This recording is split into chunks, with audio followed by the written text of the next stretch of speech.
এটা সহজের মতো স্যার, ওকে জ্ঞাতা পাইছিলাম আমরা। আচ্ছা আচ্ছা ওটা ঘি স্যার।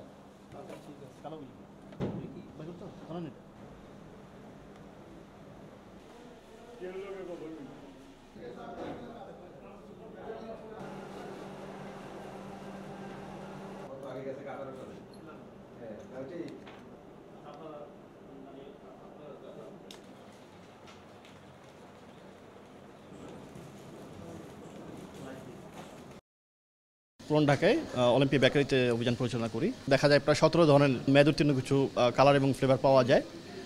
আরেকটি বিষয় দেখা যায় যে তারা টোস্টে পোড়া ঘি ব্যবহার করে থাকেন।